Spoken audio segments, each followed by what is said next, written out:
So let's start off from what we finished last week.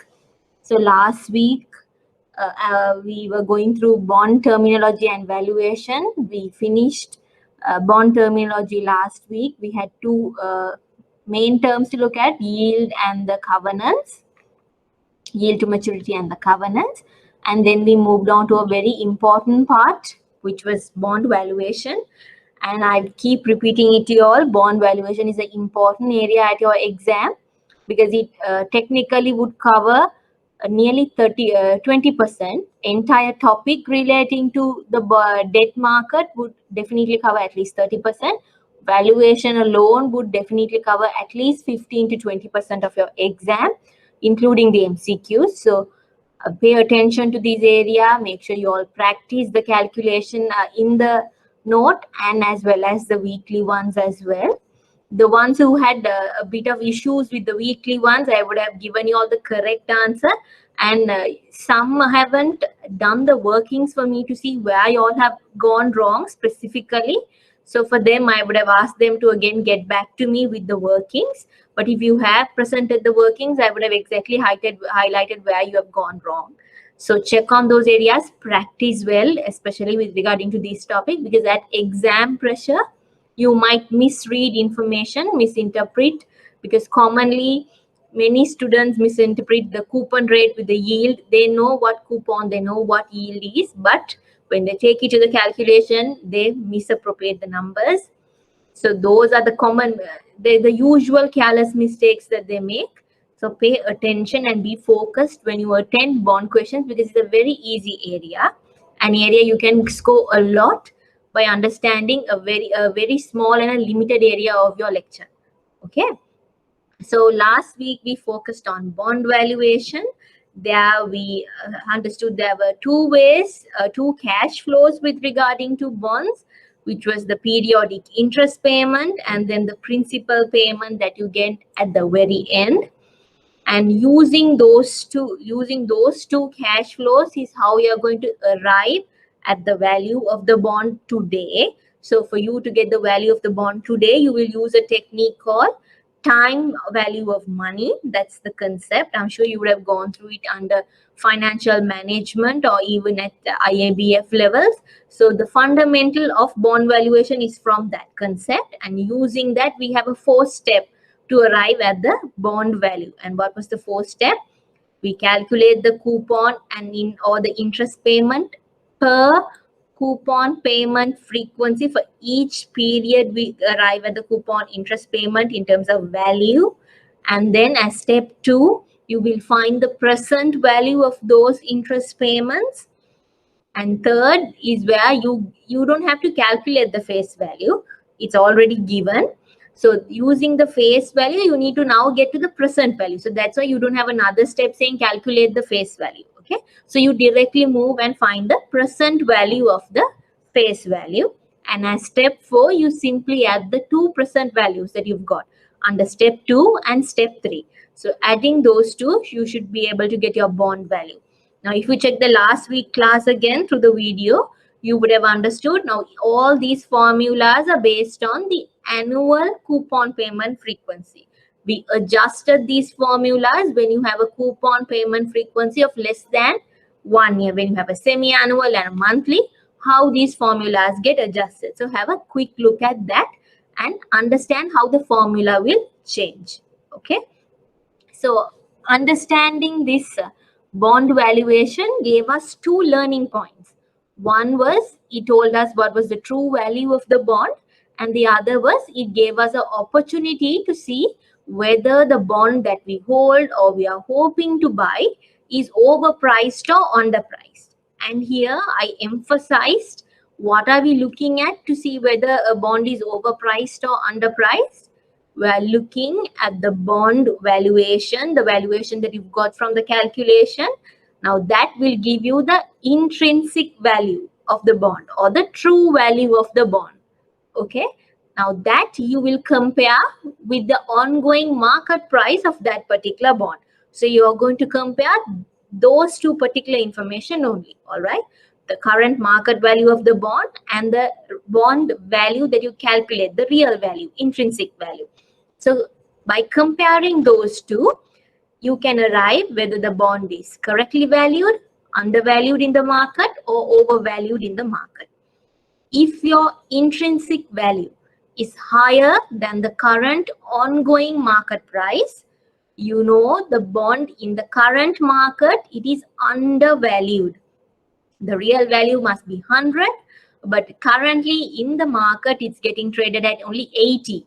So in the market it's being undervalued. So such a bond, what is the action that you make? If you have it in your portfolio, you will continue to hold it and not sell that particular bond.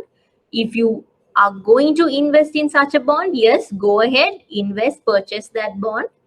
But what if a bond is overvalued? What is that scenario? That is when the intrinsic value is lesser than the current price of the bond in the market. The real value must be 80, but at the market it's being traded at 100. It's overvalued in the market. So if you have such bond in your portfolio at the moment, the prudent thing is get out of that bond quickly. Why? You're holding a bond which is overvalued. It might correct and come down to its true value in the future. So before that, you get out at a higher price and get your return.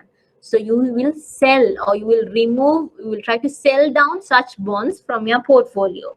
If you are going to purchase such a such a bond, what would you do?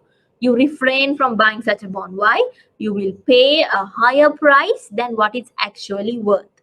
If it's correctly priced, you can go ahead. If it's have it in your portfolio, you can hold on to it, or you could if you are looking to buy such a bond, you could go ahead and buy a bond. This is important because they can use it to trick MCQs, and those are the easiest parts that you could score marks. So understand this concept perfectly. Later, after that, we moved on to see what are the factors that's affecting this bond price. Now, when I say bond price, from the valuation, we get the real price of the particular bond, right? So this price that you arrive at step 4, what influences that price, that value? Okay, on a standalone basis, when all other factors are constant, what factors can influence this? So even looking at this formula, when you look at the 4 steps itself, you know, face value doesn't change for a bond. It doesn't fluctuate. So a scenario of face value impacting bond value is very rare. So that's why we have not considered face value. All right. So other than that, what are the factors that could influence you?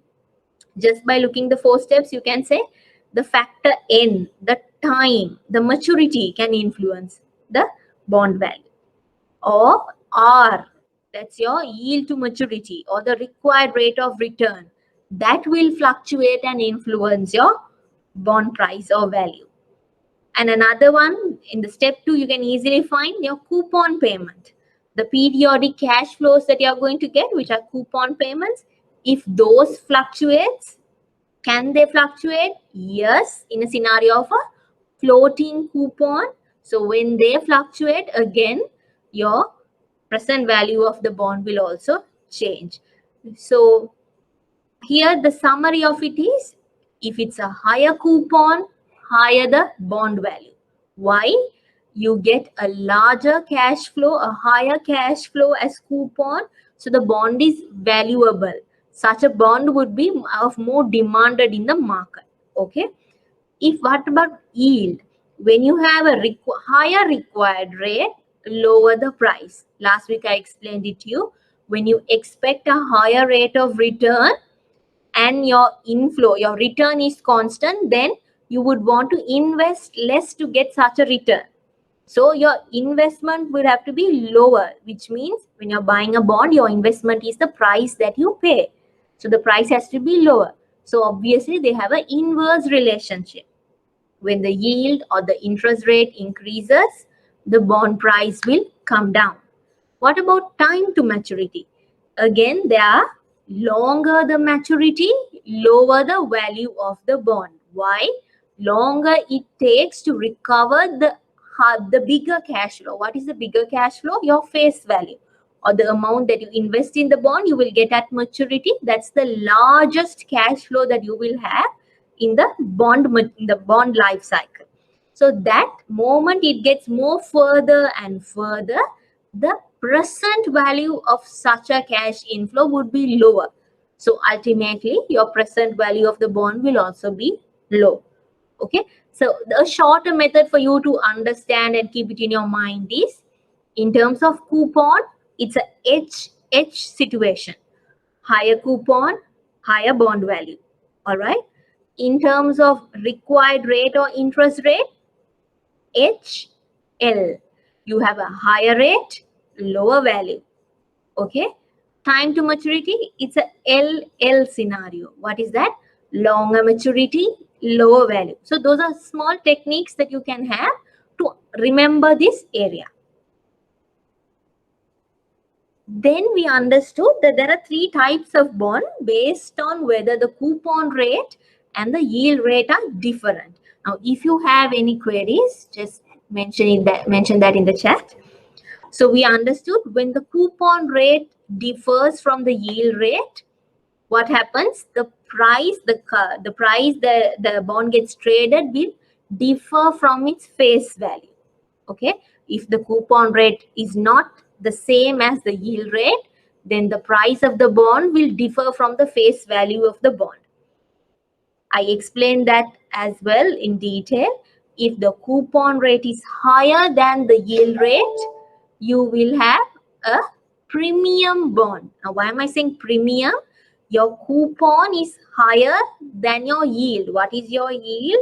That's your required rate of return. So if I want a required rate of only 5%, but my bond is giving me 10%, would I want such a bond? Definitely yes. I would. If I don't have the bond, I would go behind and demand for such a bond.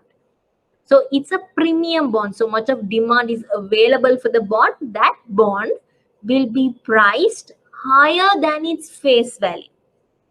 Okay. Because of the demand and because the coupon is higher, the cash flow is higher, the value of the bond will be higher. Remember, higher the coupon, higher the value. So here, because coupon is higher than your yield rate, your bond price will be higher than the face value. So here you will have more than 1,000 valued. So if you assume 1,000 as the face value, this will be more than 1,000, the price of the bond. What happens is the other way about. You need 5% yield required rate, but in the market, my bond is only giving me a 3% coupon rate. I want 5, but it's only giving me 3. So I would say, no, I need an additional 2% to compensate. So then it has to get traded at a discount. So when it's trading a discount to the face value, remember, you get the discount as your return as well. So with that, your yield will be satisfied. So in such a scenario, your bond price will be lower than the face value. All right. When the coupon and the yield are the same, bond price will be similar to the par value of the bond. Now, this scenario, we checked it with our diagrams and we arrived at this particular graphical scenario. And here I highlighted, irrespective of the type of the bond, whether it's premium, par, or discount, all three will converge to the face value when it's closer, when it's at the time of their maturity. Okay, so all three will converge at this particular point. Now, then we moved on to a very, very important part under bond valuation, which was bond price sensitivity. Now here, what are we looking at? Always when you study a topic, understand what is that topic actually addressing. Okay, so here we know, here we look at the coupon and the yield and we decide whether the price is different from the face value. Simple as that. And here, if one factor changes while all others constant, what is the impact on the bond price? Okay, remember here bond price is the dependent variable. If one factor changes, one independent factor changes, what is the impact on the bond price? That's the angle that we're looking at. Again here, Two comparisons are present value or the value of the bond, intrinsic value of the bond, and the market price of the bond. Now, under bond price sensitivity, we look at bond price and we look at the yield or the interest rate. Now, we know both of these have an inverse relationship. So, if I take the graphical form, we know both of these have an inverse relationship. When the yield goes up, price will definitely drop. It's a known factor. But there are some bonds, when the yield increases, imagine yield is increasing by 10%. There are two bonds. For both the bonds, yield is increasing by 10%. But one bond, the price is only decreasing by 2%. But you have another bond where the price is decreasing by, again, around 8%. You can see the reaction of the two bonds are different. The two bonds are being sensitive to the yield at different degrees. So now that's what we're going to look at. We will see how a bond price will react when the yield changes. All right. So here at this very beginning, we were focusing on why are different bonds reacting differently to the yield changes. So there we came across that when the bond has different features. What do you mean by features? When the coupon is different, when their maturity is different, those are the key features of a bond, right? When those are different between the bonds, they will react differently to the yield rate changes. Okay. So here we have first seen the impact of coupon rate changes on the bond price sensitivity, which means now if you take this particular diagram, one angle we are looking at a bond with a higher coupon and another bond with a lower coupon. But for both bonds, the yield is fluctuating and the price is reacting similarly. So if the yield is increasing, price is declining. But we are going to see what is the level of sensitivity involved. All right. So there we understood. We know that higher the coupon, higher the present value of the bond, remember. So similarly, if you have a higher coupon rate, the bond is of higher value. And because it's higher value, it will be less sensitive to the yield changes. So what is the rationale we had? Higher the coupon rate on the bond, larger portion of the required rate is paid to the bondholder in the form of coupon payments. And because larger portion is paid as coupon, it is more valuable to the investor and therefore the price is less volatile. The rationale is there for you to understand why it's happening. Okay. So when you have a high coupon scenario, high coupon, high bond price, but less sensitive. Understand that. What about maturity? Now here we had a exercise, we did a example, and then again you can see two different coupon rates. A higher coupon is reacting lesser than a lower coupon. So what was our conclusion? A bond with a lower coupon rate will be more sensitive. Lower coupon will be more sensitive. All right. And then the next one was maturity. What if maturity changes? That is the differentiating point. How will be the bond sensitivity? So there the rationale was shorter the time remaining to maturity, closer the bond to its face value. Further a bond from the maturity, the price will be more sensitive to the interest rate changes. Simple as that. Now if you take this diagram, when the bond price is closer to its face value, you know it can't fluctuate any further. The fluctuation has to be a bit minimal. But further it will be more vulnerable to changes. Okay. So here, what was the conclusion we had? We did a again we did a exercise. We need a practice question, and there we saw longer maturity bonds have higher sensitivity.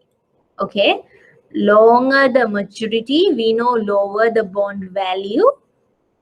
Again, it will have higher sensitivity.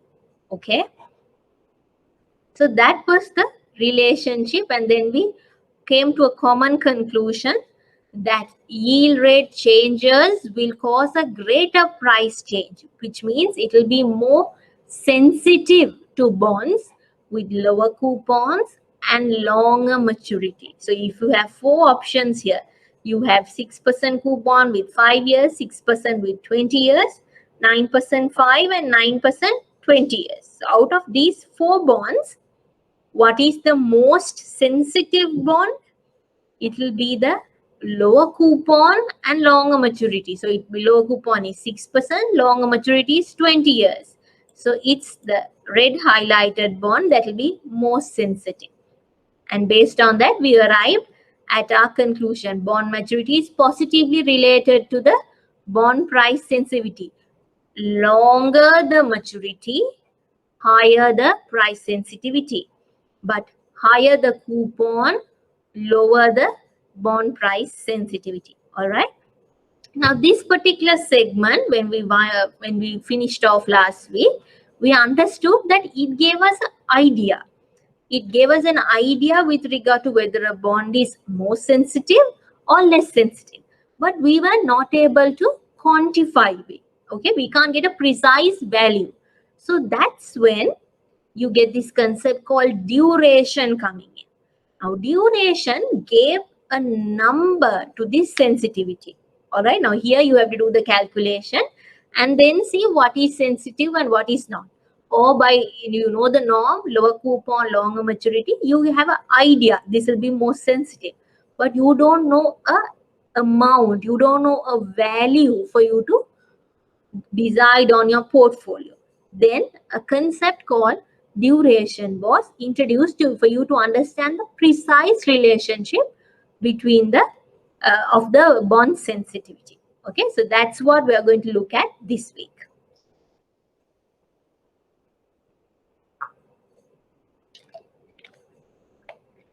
So now remember, duration also, it's a very old concept. So there were development stages. All right. So if you read any textbook available now, they will directly say that there are two types of durations. But let me explain it to you how this concept of duration came along. All right. I would, if you all have this slide and the tute open, or have your note available as well, because for this particular topic, we need a little bit of calculation to understand the rationale behind it. So open the note as well. Okay. So just going a bit into the history, it's the Macaulay duration. The Macaulay duration was introduced by Frederick Macaulay. Now, what was his rationale to quantify bond price sensitivity? He said he who suggested to better measure the interest rate risk, a coupon bond must be considered as a series of zero coupon bonds. Now, if you read it, if you understand the concept behind it, you can draw your conclusion. But if not, you might get confused a bit. Let me explain and break it down to you. Now we know under bond price sensitivity, we look at yield changes and how it impacts the bond price, the level, the degree of the change in the bond price. So that is essentially your interest rate risk. Okay, what do you mean? What do you call as interest rate risk? We did it under bonds. That is the impact on the price when the interest rate fluctuates in the market. So when your your required rates will fluctuate when the market rates are fluctuating. Correct? So that is what bond sensitivity captures, the interest rate risk of the bond.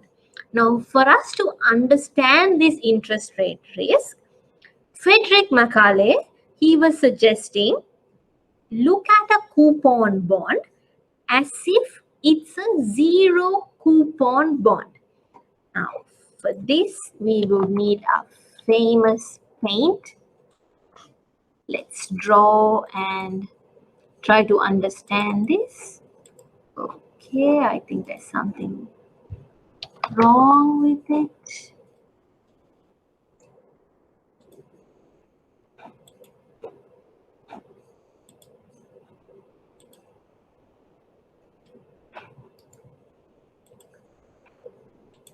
Oops. Today is the entire day of technical difficulty. I do not know why.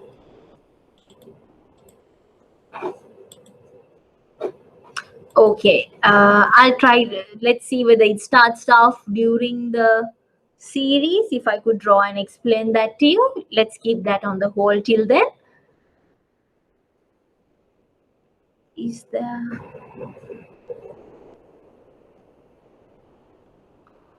I think the board is not clear if I explain in that. Let's try our luck one more time.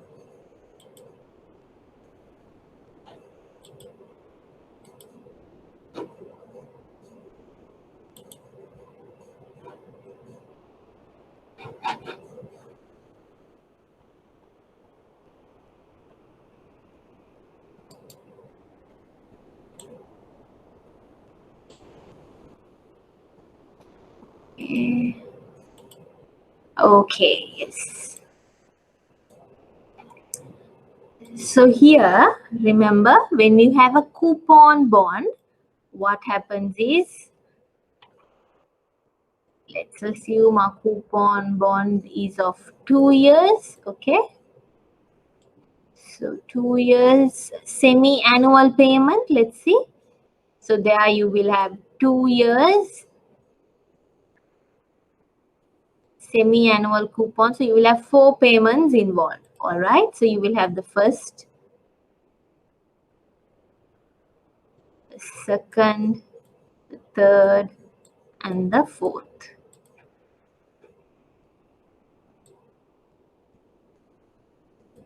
Okay, so this would be your usual coupon bond. You will have your coupon coming in of the first, second, and the third, and the fourth period. And of the fourth period, you will have your coupon and your face value. Okay, you will have coupon, coupon, and coupon. Now, Frederick Macaulay is saying, don't look at this as a coupon bond. Why don't you see this as a series of zero coupon bonds? So what he says is, take this first scenario, the first coupon period, you will take that and assume like one bond. Okay, so there you will have a bond with only a 6-month maturity. Then you see you have another bond which has 1 year, but the payment is happening at the end of the year. Then you have another bond. You will have the payment happening at the 18th month end. And then you will have another bond for which you will have the payment happening on the 24th month. So what he was referring is, instead of taking it as a coupon bond itself, break it down into several zero coupon bonds. So here you will have one bond with where you have at the end of 6 months a coupon coming in. Here you will have end of 1 year, end of 1.5 year, here end of fourth year coupon period, or the second year you will have coupon and face value. When you see it as this, you could easily understand and measure your effective maturity, which will give you an idea of the duration or the sensitivity of the bond. So what he mentioned is, if you get the higher weightage of a bond, you have the bond price, right? When you get a higher percentage of the bond price as a cash inflow, then your less sensitive to the interest price changes. Now for that, you should get a higher percentage. Now we know if you add all four, you get the bond price. So adding all four, we would definitely arrive at 100%, correct? But what he's saying is, now imagine at one instance, you get 10% of your coupon at the very first time. Here you get an additional 15. Here you get your additional 30. Let's say this as 20, 30, 20, 25. And then again here, sorry, here we will break it down. Let's make this 20, 25, 25, and here you get 30. But you have another bond which gives you only 10, which gives you 20, which gives you 30, and here you get 40. What he says is, because you get the higher percentage of a bond initially itself, you're less vulnerable to interest rate fluctuations. So this particular bond where you get 20, 25, 25, and then 30, larger proportion you get at the very beginning itself. But when you take the other bond, you get a larger proportion at the very end. So you have to wait for a longer period of 2 years for you to get 40% of your price. So that, remember, longer the maturity, longer the sensitivity, yes. So there he factored in 40% for you to get at to end of 2 years. You will be more vulnerable. The effective maturity of the bond will be longer. Then you are more vulnerable to interest rate risk or bond sensitivity. That was his particular idea.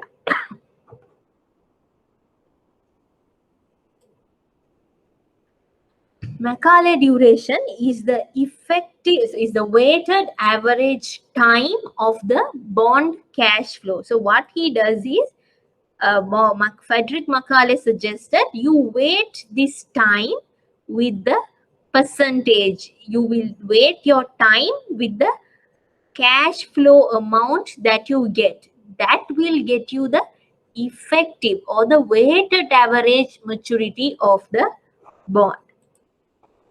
Simply, it is the weighted average term to maturity of the bond. In other words, effective maturity of the bond. And therefore, Macaulay duration is always measured in years. Now, that's important. At the beginning of the concept of duration, we had the Macaulay duration, and that was measured in terms of years. All right. Macaulay duration can measure the effective maturity of a bond as well as the average maturity of a portfolio of fixed income securities. So you can use this particular calculation to measure the effective maturity of one bond or even a fixed income security portfolio as well. Now, what is the formula for finding Macaulay duration? Now, that's easy. You have the cash flow, that particular cash flow, into the time divided by the present value of the bond. Now we'll break down the formula and study in detail. Okay. Now we go to the note and see the rationale or the example that I have. Now the example I have used is, consider a bond with 1 year remaining to maturity with ₹1,000 face value, 8% coupon paid semi-annually, an interest rate of 10%. As the coupon frequency is biannually, the bondholder receives the promised cash flow from the bond issuer at the end of half year and at the end of 1 year. Now, if this is the diagram, you can see at the end of 6 months, you will get 40 rupees. And at the end of 1 year, you get 40 and your face value of 1,000.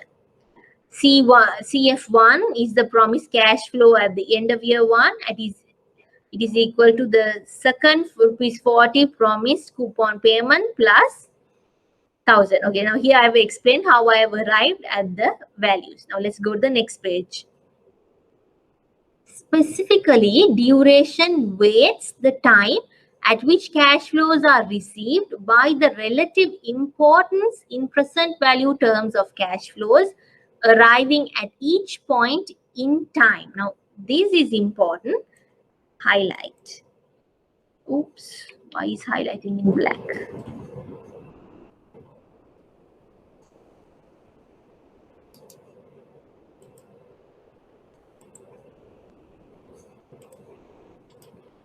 Okay, so here what happens is, now if you take rupees 40, the present value of rupees 40 is 38.1 if you do the calculation.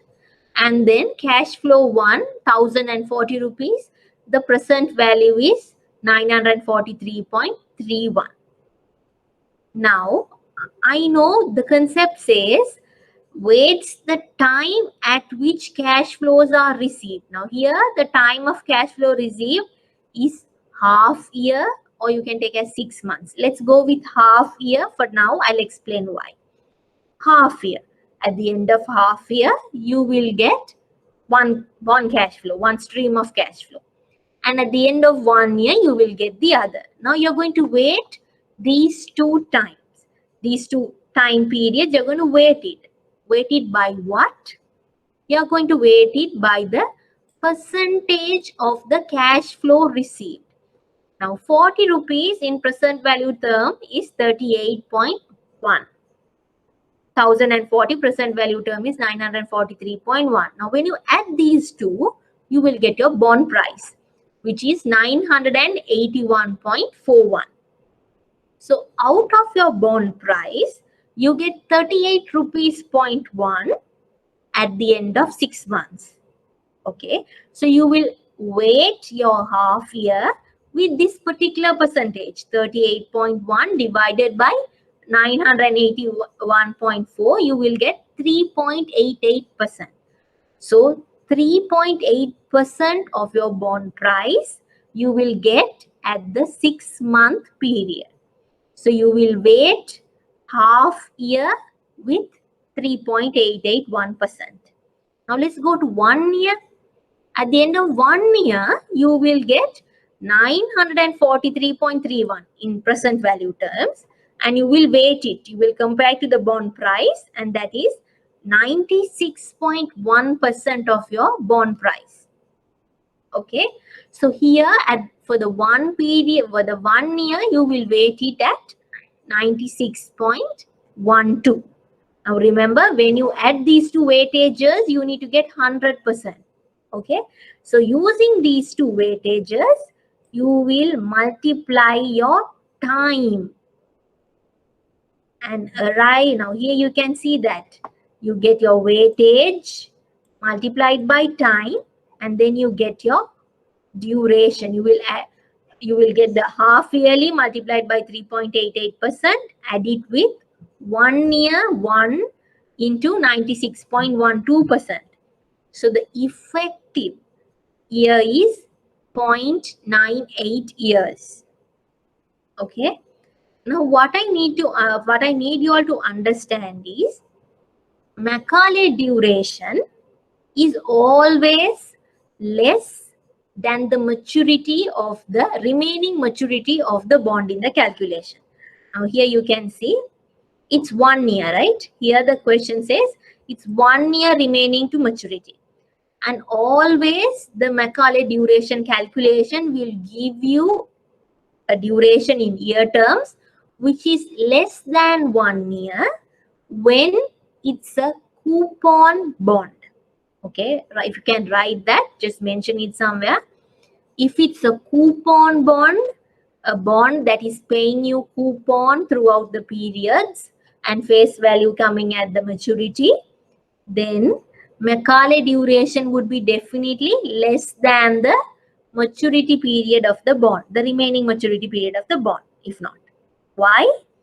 Because remember, you get you are going to weight your time, right? You're going to weight each coupon period, you're going to weight it with regarding to the cash flow that you're getting. So here 3.88% you get at 6 months. So your effective maturity would be shorter. Why? You're getting some cash flows at the beginning itself. Okay. But in a scenario of a zero coupon bond, what is a zero coupon bond? You don't have coupons. At the very end is where you get your face value and your return as well. You don't get a coupon at the middle of the tenor. For those bonds, what happens? Can Macaulay duration be equal to the maturity of the bond? No. Why? Sorry, it can't be lesser than the maturity of the bond. Why? Because you don't get a cash flow at the very beginning itself. You have to wait till the end for you to get 100% of the bond price. And therefore, for a zero coupon bond, you will see that Macaulay duration is equal to your maturity or the remaining maturity of the bond. That's the concept and the understanding. If you can just write that as a side note, in case they could test it with regarding to your MCQs. If it's a coupon paying bond, Macaulay duration is less than the maturity or the remaining maturity. If it's a zero coupon bond, Macaulay duration is equal to your bond maturity or the remaining maturity. And you should know why. If it's a zero coupon, you're getting 100% of your cash flow stream at the very end. So 100% is at the end. So simply when you weight it, Macaulay duration is same as your bond maturity. All right. I hope that clears up. If there is any doubt, again, mention it in the chat. This is why I have mentioned what I just explained. If you want, you can highlight. Now here we have a calculation. And before we move to the calculation, I want to clear if you have any doubts with regarding to this. It's a very easy concept. I broke down the calculation for you, the formula for you, so that you will understand what we are doing in the formula. In the formula, you're simply taking T. This is T, okay? And your T is half year and 1 year. And then you will weight it. Weight the relevant cash flow that you get at that particular present value of the relevant cash flow that you get at that point divided by the sum of the present cash flows, which is your bond price. So that will get you, so if you do that for every time period and add it up, you will get your effective maturity. Okay, because there is no doubt. Okay, let's move on to the calculation. Let's see if we can get an idea of that. Consider a 3-year 10% coupon bond selling at 107.87 with a yield of 7%. Coupon payments are made annually. Now I've made this specifically annually, so it's a bit, we're going to study a bit more complicated one later. So let's make it simple for you to understand the fundamentals of it. Coupon payments are made annually. Find the Macaulay duration of the bond. So first, you will understand, you will get the cash flows for each particular. It's a 3-year cash flow paid annually. So you have cash flows coming in 3 times throughout the maturity. So at the end of 1 year, present value is 9.35, end of 2 year, 8.73. End of 3rd year, you will have 10 plus 100. So there you have the present cash flow as 89.79. Now when you add all 3 up, 107.87. Now we are going to weight it. What is the time for the first cash flow? 1. Second cash flow, 2. Third cash flow, 3. So you're going to weight 1, 2, and 3. Here you can see 1, 2, and 3. And you're going to weight it for that particular cash inflow as a percentage of your bond price. So 9.35 divided by 107.85. You will weight it for 1 and you get your particular answer. plus second year you get 8.73 out of 107.87. Again, you wait it for the end of 2 years and you get your answer. Third year, you get 89.79 out of 107.87. You wait T, which third year, 3, and then you get your answer. When you add all 3, you will get approximately 2.75 years. So there also it confirms with earlier what we just studied. Macaulay duration is definitely less than the maturity of the bond. We have a 3-year bond. Macaulay duration is 2.75. Now another easy, now because you understand the concept, when you are doing mathematically or when you are doing at the exam, easier one is, 9.35, you will put definitely your time in your calculation, right? You get T corresponding here. Let me get a screenshot of it so it's easier for me to do the calculation.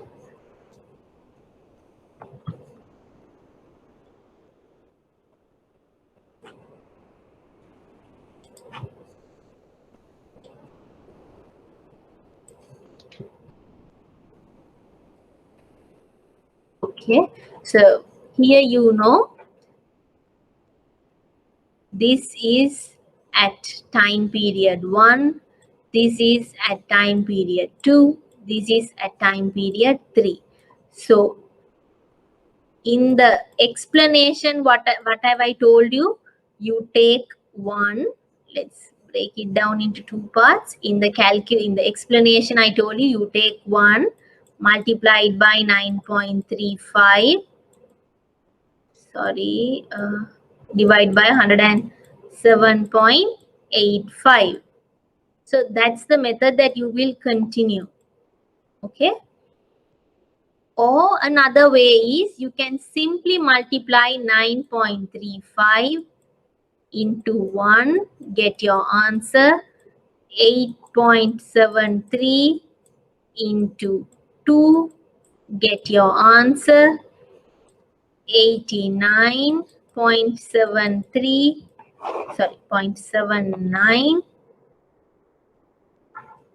into 3, and you get your answer. You add all 3, and then this particular answer you will divide by 107.87. Why is this a shortcut? You can understand all 3 of them have the same denominator. So that's an easier way for you to complete than going it into details as this. Okay. Let's complete.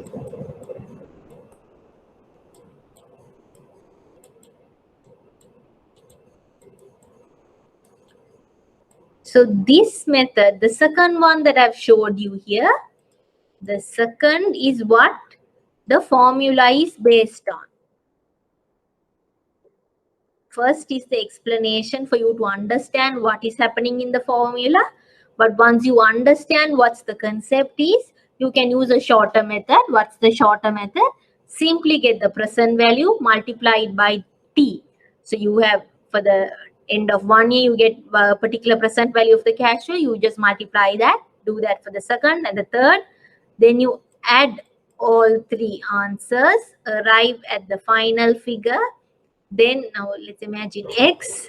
Then you will take that answer divided by price and you will get the same Macaulay duration answer. Let's go to the note and see. Here you can see it's the sum of present cash flow into T. So if you go here, sum, this is the sum of the present cash flow, present value of the cash flow into T, and then you divide by the sum of present cash flows. What do you mean by sum of present cash flows? Sum of all these three, and that is the bond price. So dividing by that, you will get your answer. I hope that clears. It's a very easy concept, so just understand it clearly. Now we are going to go to another section of it where we are going to see the impact. Now we are going to, again, when we studied bond sensitivity, remember we saw what was influencing bond sensitivity, right? So now we are going to see how Macaulay duration will differ when different factors are being changed. So there you have a practice question. Your base case scenario or the fundamental scenario is you have a 4-year bond with 10% coupon paid semi-annually at 8% yield. So for that, calculate your Macaulay duration. So in the note, I would have given the detailed calculation for you all to again practice and see for all 5 scenarios. Okay. So here, this is the base case. In the second one, we are changing the coupon. We are reducing the coupon to 6% while all other factors are constant, and see, does it show us?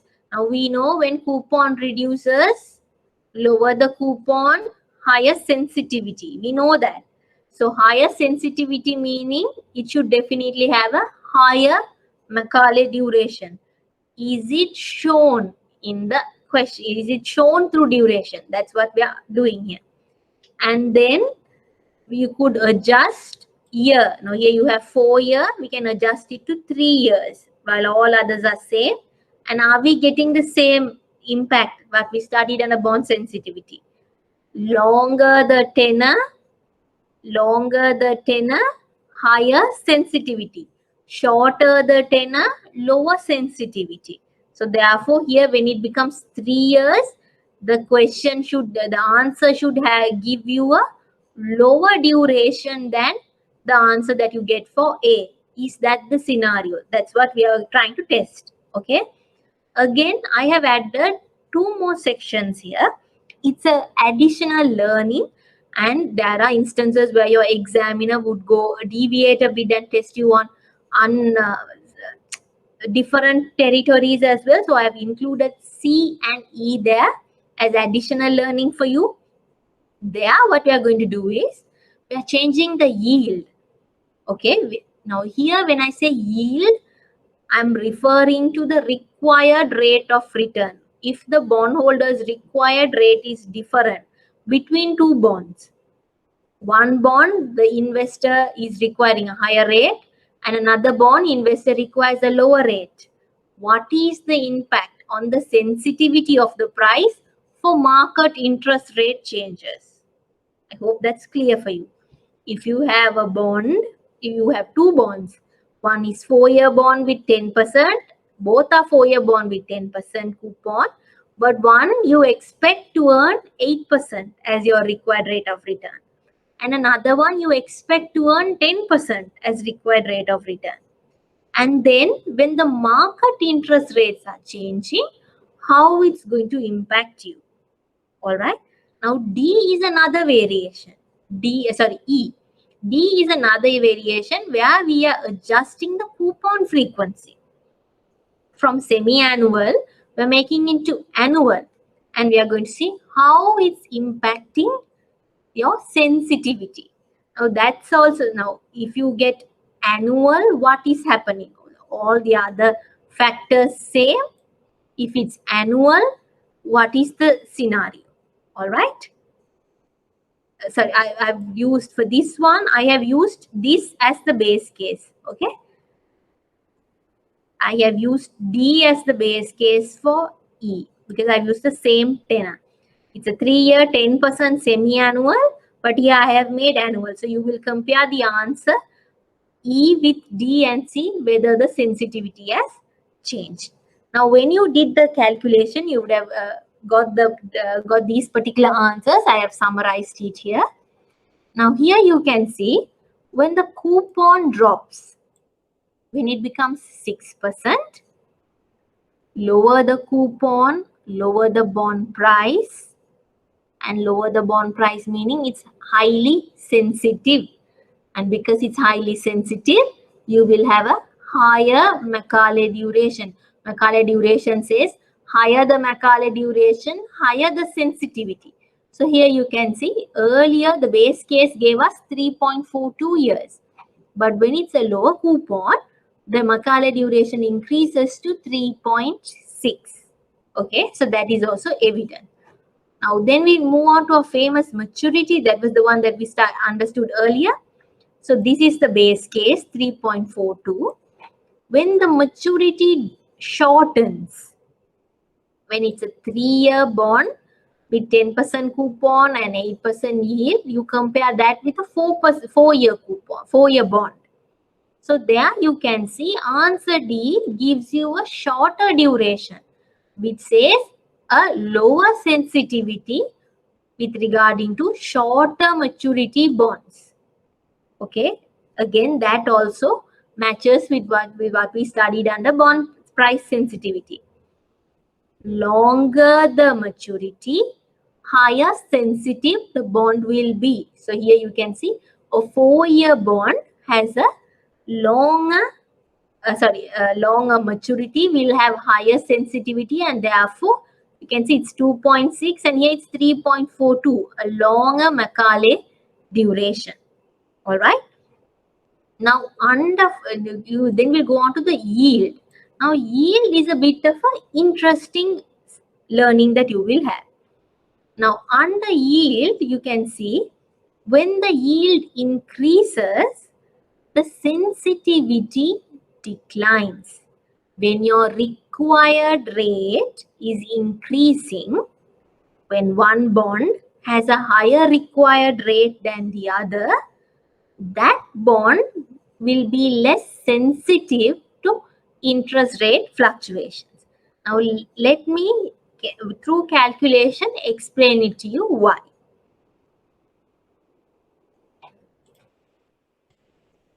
Hope it's clear for you. Now this is the base case that we had. Are there any questions? Okay. Now this is the base case. If you want, I'll again do the, you have your T time period.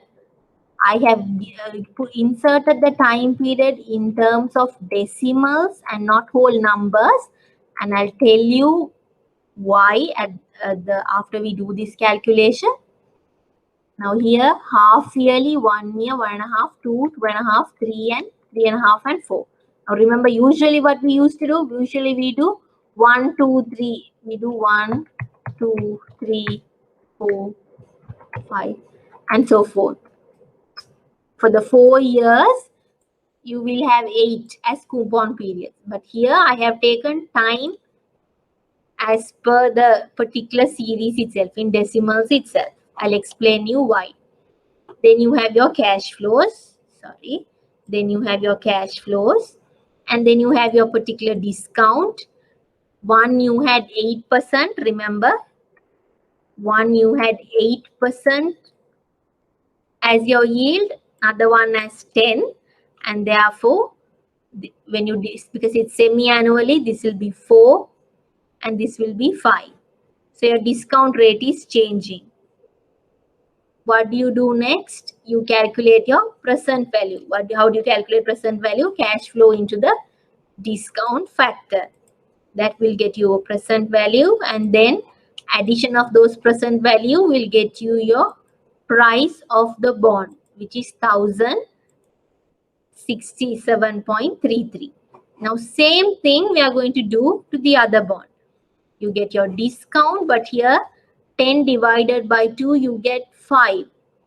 So that's your particular discount rates. Your cash flows are the same. But now when you discount and then you get your answers, you can see bond price is only 1000. Now that matches with our learning. What was our learning?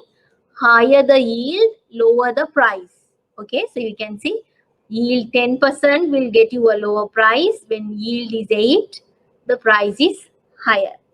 Okay, lower the yield, higher the price. That relationship is tallying. Now for Macaulay duration, what are we doing? We are going to weight this particular time with the cash flow maturity. Oops.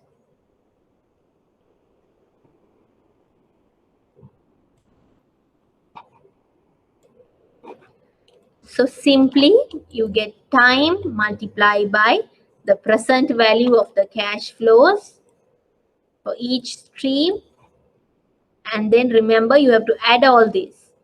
So this will become a numerator. Okay, and you will take the numerator, divide, this is the sum of the present value into time, and you divide it by your bond price. You will get 3.42. But here you can see again the same method. You will weight the time with your particular cash flows, arrive at the sum,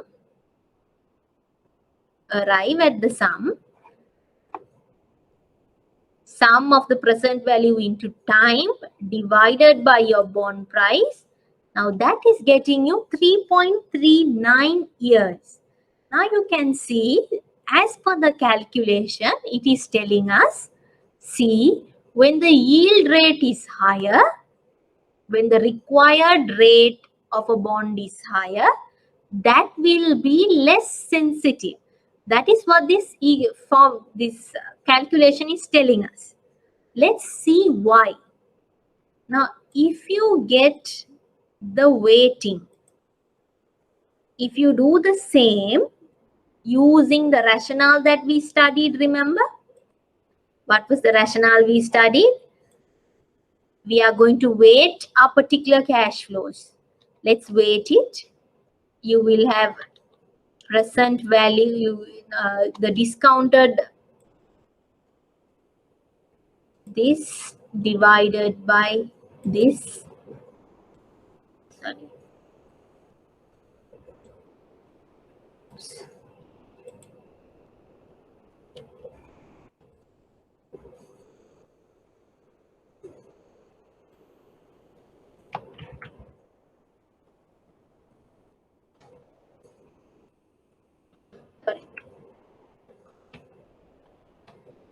Sorry.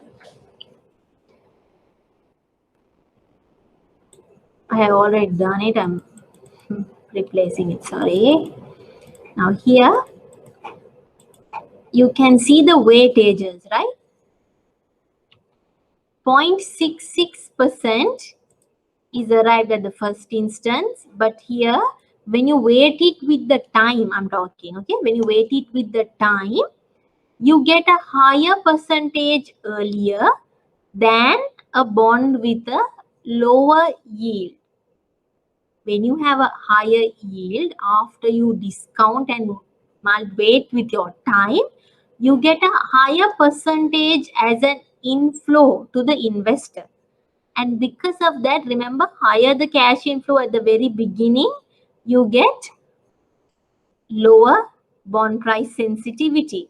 And that is the reason why you have higher the yield, you have higher the required return. I'm using the elaborate term so it's easier for you to understand.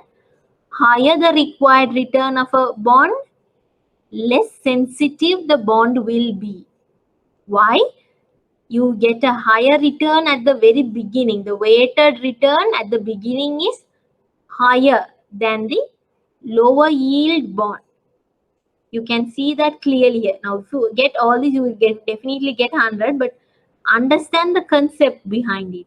You can see you are getting a relative. Now, if you add all these three, just the coupon payments without the last one, you can see 15.82% is received before the very last. Here, you get 16. It's a slight variation, and that's why the duration has decreased very marginally. If the weightage difference are higher, the duration difference will also be higher. All right, I hope that clears up.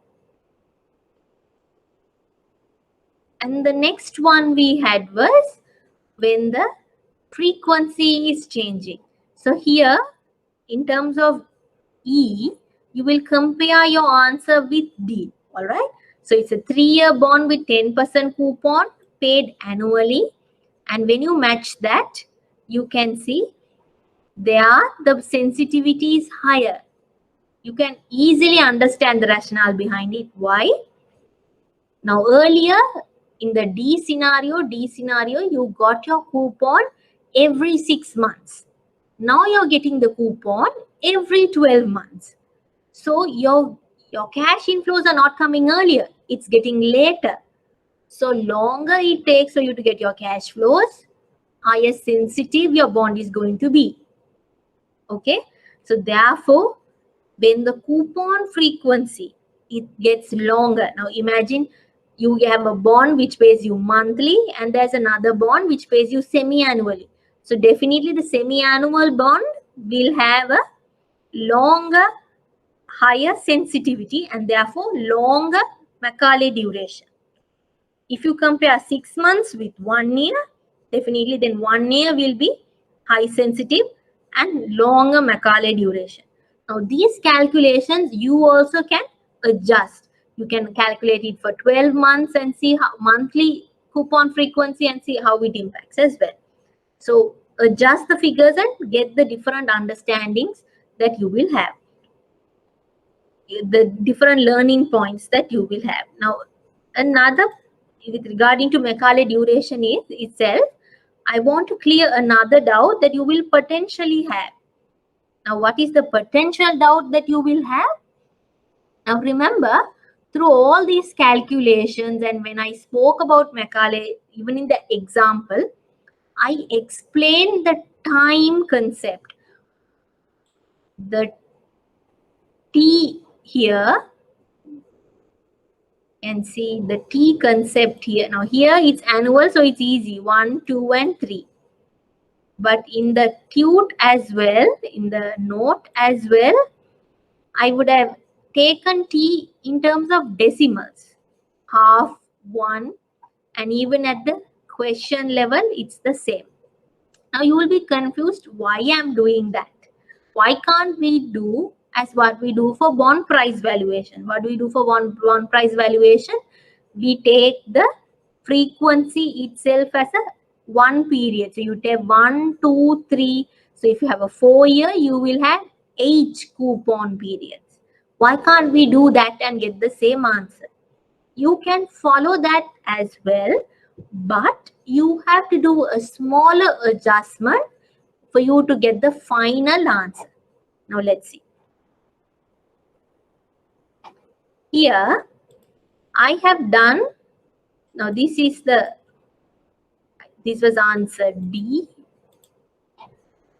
I have done this in decimals. Okay, the same question I have done answer D, taking T as decimals. Excuse me.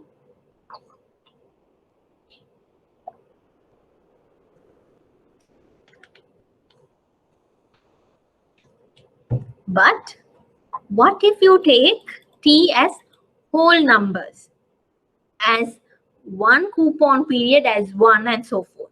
Okay, so there you can see I have taken 1, 2, 3, 4, 5, and 6 to represent each coupon period. And then I go ahead with the same.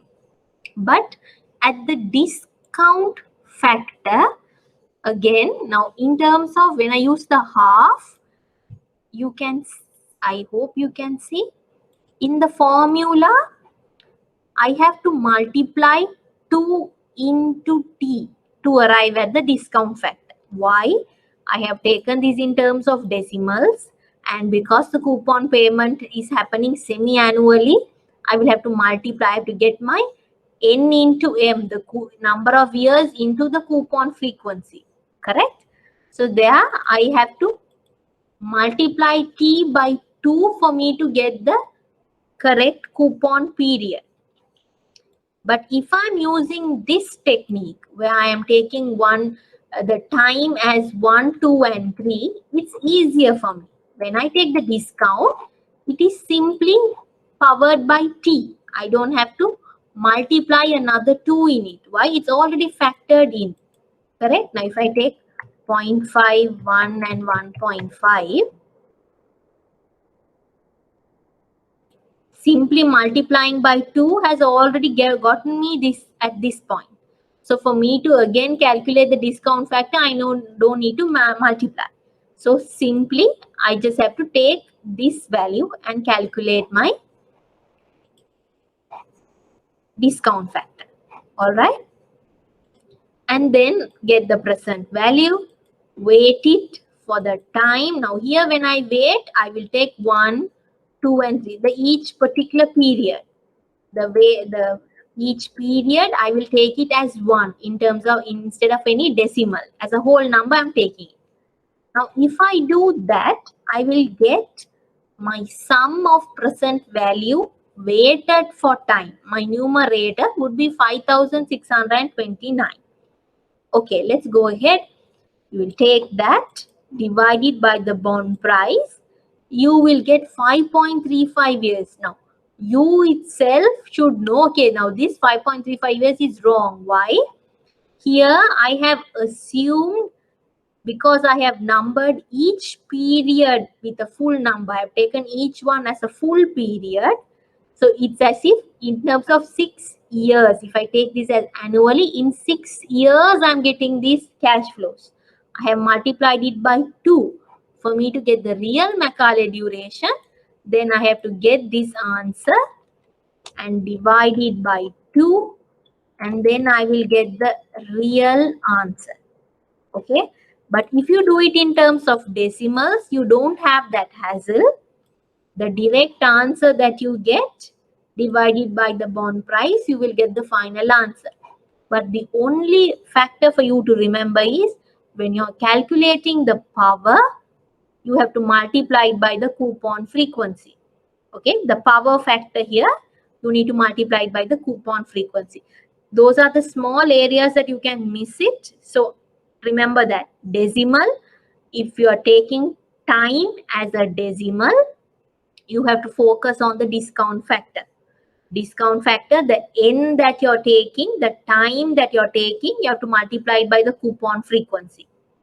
But if you take time without decimals and as full numbers, you can continue the same way, use the same discount formula and go further. But the final answer that you get after you divide the sum of the present value into time divided by the bond price, then again you have to divide it by 2 for you to get the real answer. Okay, I hope that clears up.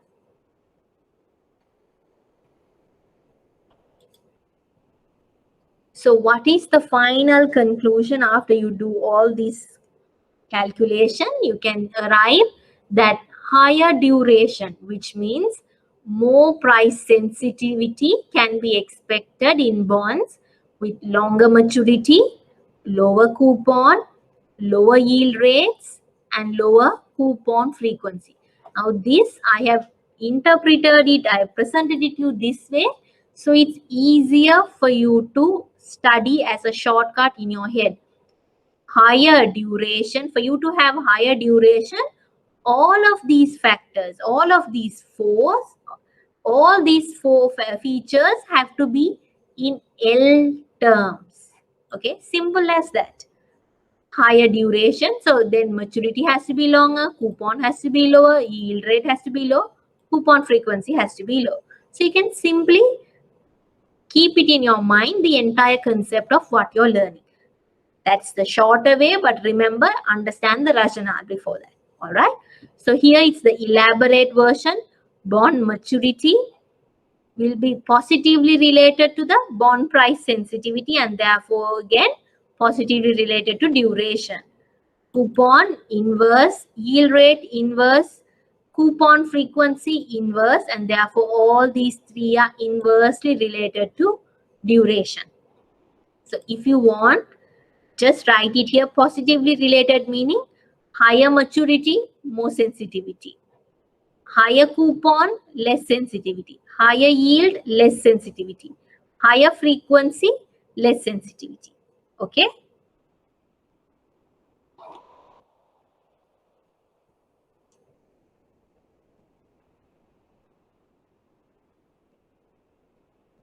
It should be noted that when all other factors are constant, fixed rate bonds have a higher duration than floating rate bonds. This I have included without a calculation for you. I don't think that they would go up to this detail, but understand this because they might test it in an MCQ for you. Now, this is important. Again, this we studied when we did the terminology part of it. We know that if it's a fixed rate bond, a fixed rate bond is highly vulnerable to interest rate risk. Why? The rate is fixed. Therefore, when the price moves, it's the bond price that will have to get adjusted. But in terms of floating rate, when the market rate moves on, remember the benchmark rate will move. Because the benchmark rate is moving, a floating rate bond will be less vulnerable to interest rate risk. Okay, and that's why you say fixed rate bonds are of a higher duration than the floating rate bond. Okay, here also what I wanted to mention is coupon frequency. Why I meant is higher coupon frequency, lower sensitivity. Higher frequency meaning you're getting more frequently. Okay, some people y'all might interpret it as higher frequency meaning 1 year and higher the number. Not like that. What I mean is here higher frequency meaning you get it frequently. So if you get monthly, less sensitivity. If you get it semi-annually, a bit more sensitive than monthly. Okay, if you get yearly, more sensitive. Okay, higher the frequency of getting the coupon, less sensitivity the bond will be. So in terms of coupon frequency, just highlight that. Here when I mention higher frequency, let's take it as a number in terms of, let's say, monthly 12. So you can say higher frequency there.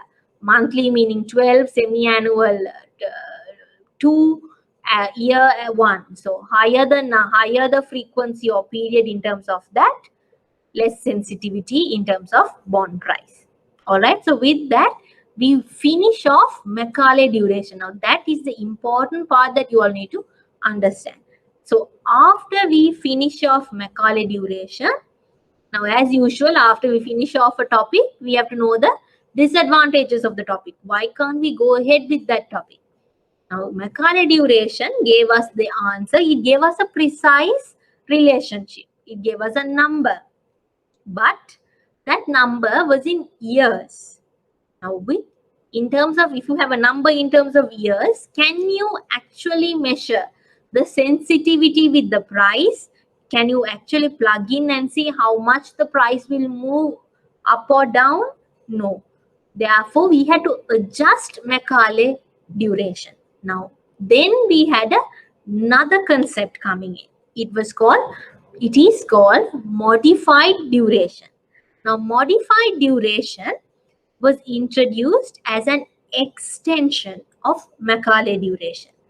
It's also a more accurate measure of getting your price sensitivity. Now, because it is an extension of your Macaulay duration, it will use the answer that you get from Macaulay duration and then you get the modified duration. Okay. Now, under Macaulay duration, you can remember, now here we got this was the formula, we got it in answer, we got it as years, we got the answer as years. But we were unable to see if yield moved by 1%, what is the degree of movement in price? Now that is the real measure of bond price sensitivity, right? We are going to see the degree of the price change. That answer is given to us by modified duration. Modified duration measures the degree of bond price movement in response to change of interest rate. Now that will tell you the degree of the bond price moving when the interest rate is changing. Now what is the formula for that? You have Macaulay duration and then now this is in years, remember? You divide it by 1 plus yield to maturity divided by the number of payments for a year. Now you know that when we did that discount factor as well, when we did the discount factor, you have to divide R by the frequency. So simple as that. So in a year, if you get semi-annual payment, you will divide it by 2. Okay. So K is the number of payments. So that will get you the modified duration, the degree. Now then after you get this modified duration, how are we going to see the impact on the bond price? So you will use this answer in the following two formulas. As a result, sensitivity in price can be calculated by percentage change in the bond price. How are we going to get? We will get this modified duration multiplied by percentage change in the yield. Then you will get your percentage change in the bond price. Now, if you can see this clearly, I have used a minus sign here. Why? Remember, bond price and yield have a negative relationship. When yield increases, price declines. Therefore, modified duration is always negative. Okay, now modified duration. Remember, modified duration measures the degree of the bond price movement to the change in interest rate. Therefore, it's definitely minus. It's the inverse relationship. Remember, when we understand demand, we know price and quantity demanded are negative. Okay, so we know in terms of when you calculate elasticity, I'm using the economic terms in case you are from an economic background, easy for you to understand and grasp. You know, price elasticity of demand is always negative. Why? It's a negative relationship. Just like that, here modified duration is negative. Why? Because of the inverse relationship between price and yield. Okay, so here you get your percentage change in the price. Now if you want to know the change in the price in terms of value, what are you going to do? You're going to use the same formula but multiply that by the current bond price or the earlier bond price. That will give you the change in the bond price, not the new price, but it will give you the change in the bond price. Okay, now after you derive all these formulas, you can see that modified duration you don't have to actually use, you don't only have to arrive it using Macaulay duration.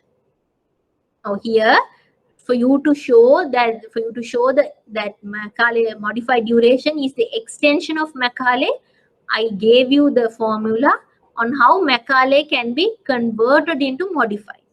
Okay, and then we are using the modified to get your percentage change in bond price and the change in bond price. Now using these two formulas, you can calculate modified duration without having to calculate Macaulay duration. How? You simply use the first formula, you rearrange it, you can see modified duration is percentage change in price divided by percentage change in yield. But remember, negative sign is important. Even though they don't specify, give it in a question as negative, you should know modified duration is always negative. All right.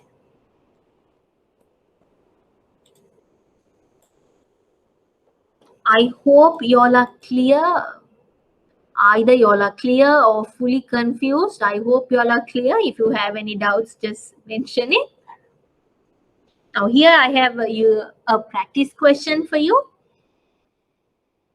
A bond has a Macaulay duration of 7 years and has a yield of 5 with annual coupon payment. If the market rate goes up, so that the yield if the market rate goes up, so that the yield goes up to 5.5%, calculate the percentage change in bond price, calculate the new price of the bond if the earlier price was 990.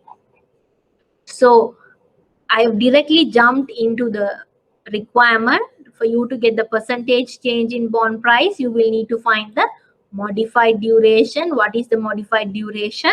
Simply Macaulay duration, which is 7 years, divided by 1 plus 5. Why isn't there a K? Because it's annual coupon payment.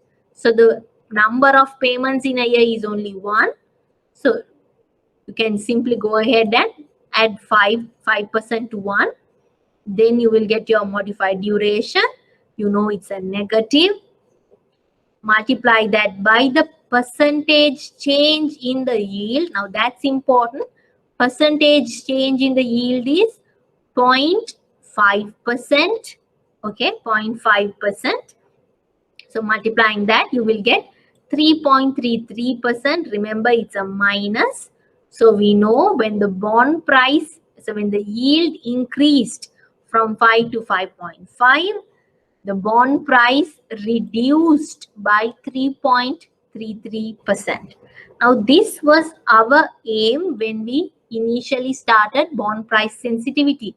We wanted one number that gave us, when the yield changes, this is the degree of change in the bond price. Macaulay duration didn't give us that answer. It gave us in years, which was also an indication in terms of how sensitive it is. We needed a more precise number. That's why modified duration came in. Now, because there is modified duration, we know when the yield increased by 0.5%, bond price declined by 3.33%. Okay. Now, how do you get the new price? Simply modified duration into change in yield into the older price 990 would give you the change in terms of amount 33 rupees, and therefore the new price is 957. It's a reduction, remember. So 990 minus 33 would get you the new bond price. I hope that's clear. If you're clear, just let me know as well, because y'all are quiet. I hope y'all are listening as well. So with that, we are able to cover off duration. Let me again recap. We had how to get sensitivity. What is the sensitivity? And then we got a rough idea of it. Then, but a rough idea wasn't enough. We needed a precise degree. Therefore, we had duration. How was duration developed? Macaulay duration. And then we had modified duration. But through modified duration, now we got the precise answer. What is the precise answer? Now we know when percentage change in yield occurs, what is the percentage change in bond price? Now, just like what we had with Macaulay duration, we had a floor, remember? That was in years. We couldn't go further. Now, what is the floor with modified duration? Now, that's important. Now, just by looking at this first calculation, you can understand now modified duration is telling me for this particular bond, whatever happens at any scenario, when the yield changes, assume by 1%, definitely bond price will reduce by 3.33%. Okay. Now this is the weighted one. So if you have 1%, the change occurs by 0.5% increase in yield will definitely get me 3.33% change in price. Now that is constant. Now the duration is telling me, see, this relationship is there throughout. But is that the real situation? Is that the real relationship between bond price and yield? Now let's go here. We draw a graph. If I draw a graph,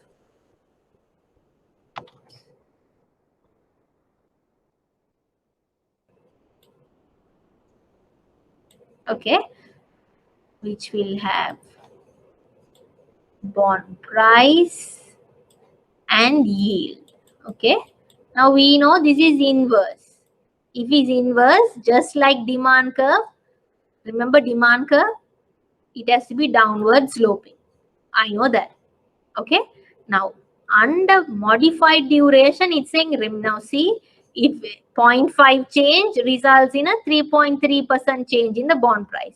So that will remain throughout. So according to Macaulay duration, modified duration, it's a straight line.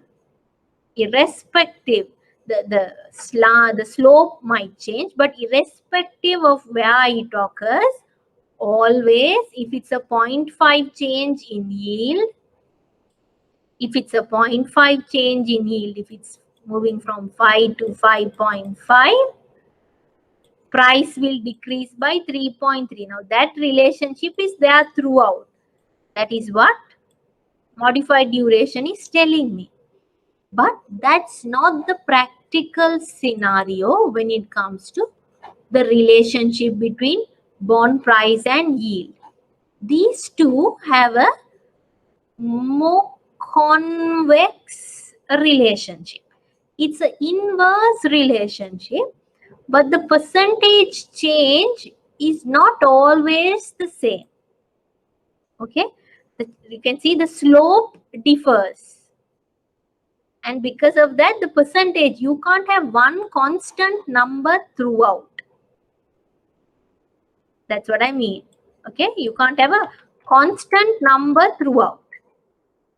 But modified duration is giving me one number, which is wrong. So for me to get the exact sensitivity, I would need another addition to duration. Why?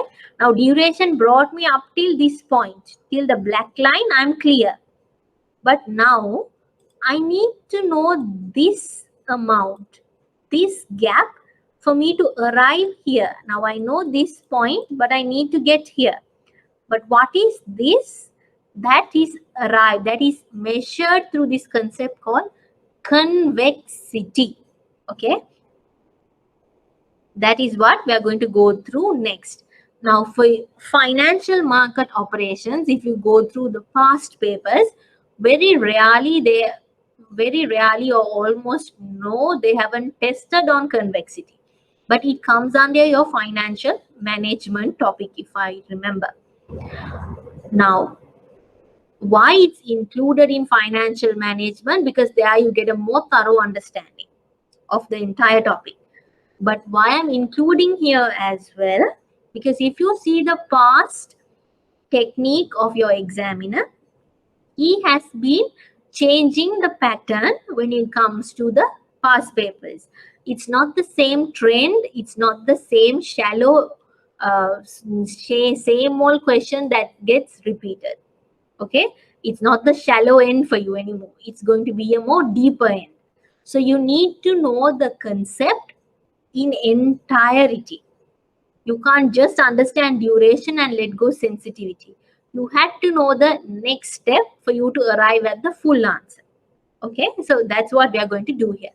Now convexity, if you ask me in terms of calculation, chances for you to calculate the sensitivity including a convexity component, very rare. It might stop at duration itself. But understand that duration is not does not get you the exact correct answer when it comes to sensitivity. I want you to understand that. Okay, now let's get into this topic. Bonds price and interest rate relationship shows a feature of convexity rather than linearity. Okay, you can see it's a convex nature. However, duration predicts that the relationship between change in interest rate and change in bond prices are proportional. A linear relationship, right? So it stays throughout in a very constant manner. Thus, duration misestimates the final value of a bond in a large change in a interest rate. Here bracket has been inserted, just delete that.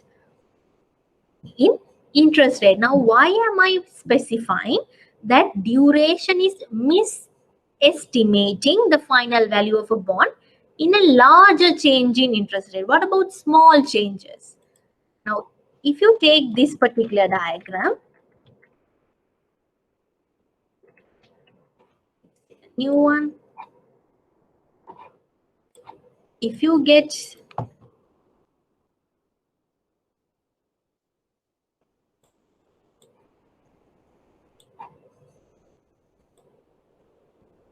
this is what duration is telling us, but in real sense, Oops. In real sense, relationship is more convex. Okay, relationship is more convex. I'm trying to get a convex. Bad at drawing. Let's keep it as it is. Okay. Now, if I'm measuring smaller price changes, okay, if I'm only measuring a smaller price changes, I can go ahead with duration. Okay, by here again, a smaller price change would be sufficient. Let's try to get this diagram there. It will be better off.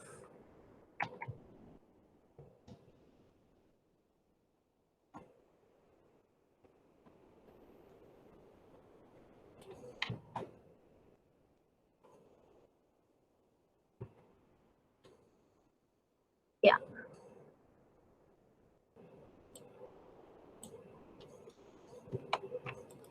Okay, so if I am getting the smaller price changes, a smaller price change, I can go ahead with a more constant value. Okay, but if I am trying to gauge the value of the bond price for a larger change in yield, let's say this particular answer. Now here yield is changing from this particular point to this point. Okay, as per duration, I end up at a value here. Okay, so if I have to draw a line, the value is here. All right, but the real value of the bond, okay, here I end up here. But the real value of the bond, you can see it's here. Ideally, when the bond price is changing to this level, it should end up here. Okay.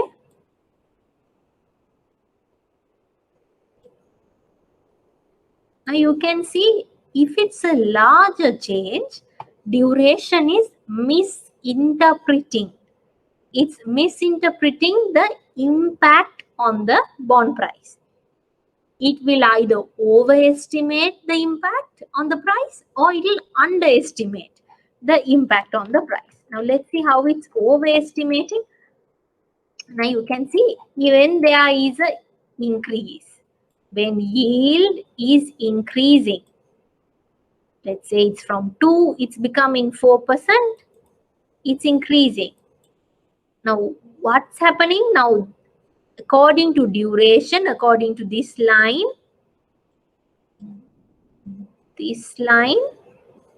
correct?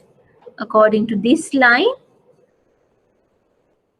it's telling me, listen, this is your new bond price. This is your earlier bond price was here. Earlier bond price was here. Okay. But now what has happened? Now my bond price has declined. It will tell you your bond price is up till here. This is the change in the bond price. But in the real sense, in the real scenario, it has only changed by this amount. Okay, it's here. So you can say duration is now overestimating when the yield is changing. Yield has increased by a larger proportion. Okay, it's overestimating. So in this part of the diagram, whenever there is a yield increase, duration is overestimating the impact. If you can just write it at your note as well. When yield is increasing by a larger percentage, duration will overestimate the impact on the bond price. The real impact is much smaller. Okay. But when yield rate is declining, when it's declining, duration will underestimate the impact on the bond. Let's see that scenario.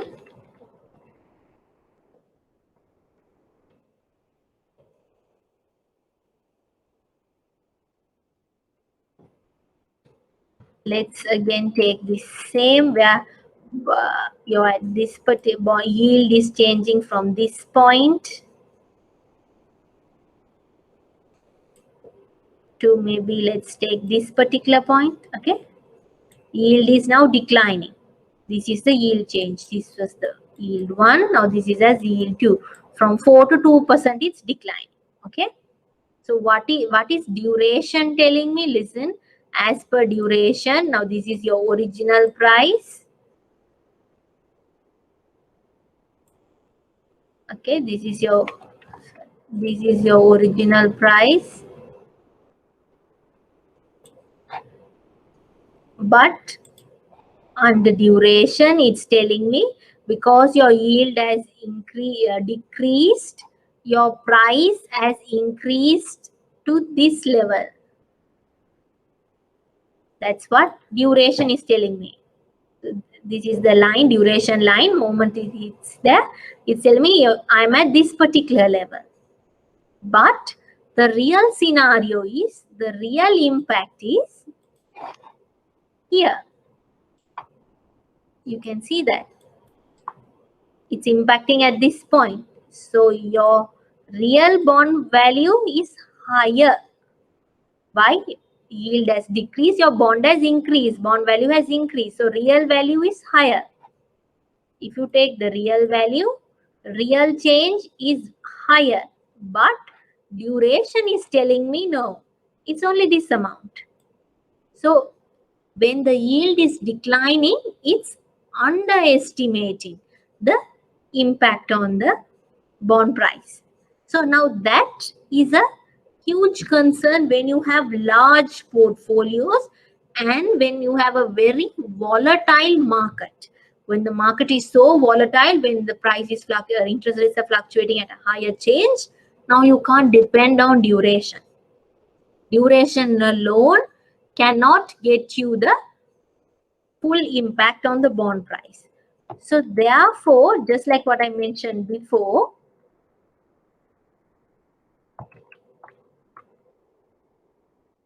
remember this is the diagram. Hope you can see it when I expand it. Yeah. Now what happens is, let's make it green.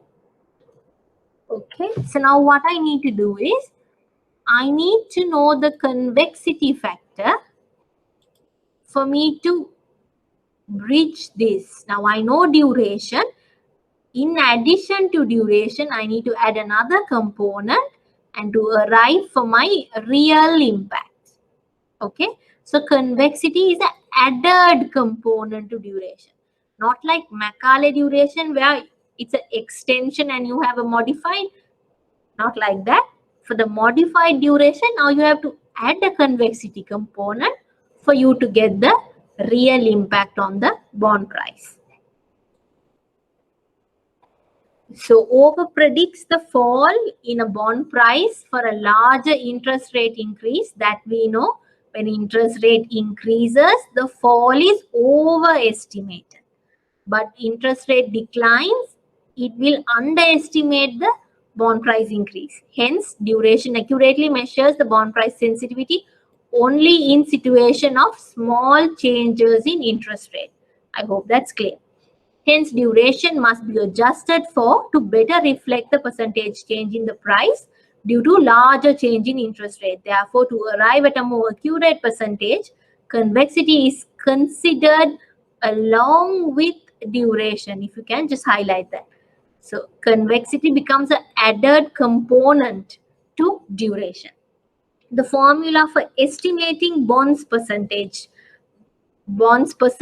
price change, it will be amended as follows. Now it has to be amended to include convexity. Okay, now how do you know the impact from convexity? You get a convexity factor, you must simply multiply it by the change in yield. But remember, earlier in the formula. Here it's a percentage change in yield. You can use it in terms of a percentage. If you use it as a percentage, the answer that you get will be also a percentage change in price. Now here, for me to get the impact of convexity, I need to get the change in yield in decimal form. So that's why I have mentioned it there. So you get the change in yield in terms of decimal form and then you square it. Okay, you square it, multiply it by 100, then you get the percentage term, the full value of the impact of convexity. Now, for you to get this convexity factor, I haven't given you a formula. Why? Because that involves mathematical derivations. That is not up to your syllabus yet or your scope yet, so don't complicate it over there. We expect for a question to have the convexity factor for you. So using the convexity factor, get the impact degree of the convexity, impact or the degree of convexity. And after you arrive this, you will add it to the formula where you have the percentage change in price. When you add it, you will get the complete or the more accurate percentage change in price. So you can see duration has to be seen in conjunction with the impact of convexity. Then you have the more accurate change in price. So with that, we are winding up the bond or the debt capital section of the lecture for the series, and then we would start off with equity. And because we have a less or limited time to start off, we'll start it off next week completely. Again, this week the weekly questions that I send out will be more based on duration and sensitivity, and will include the bond debenture or the bond valuations as well. I will also include certain accrued interest rate component in case they include for you to measure in terms of day count and all. I will include 1 or 2 questions for that as well. Attempt it and get back to me. The ones who didn't attempt the last week test series, attempt it, at least send it to me by Monday, because it's a holiday. I could look into it, because it's a very important weekly test. I'm suggesting you to again attempt it if you haven't, and get back to me. If you haven't given me the formula or the working behind it, again send that to me as well, so I know where you're making the mistake. All right, so with that, we will wind up for today. Enjoy your long weekend. All right, so next week we will start off with the equity market and instruments, and we'll get on to the stock market in detail as well. Okay, so with that, we'll wind off. Thank you for listening. Have a good weekend. All right.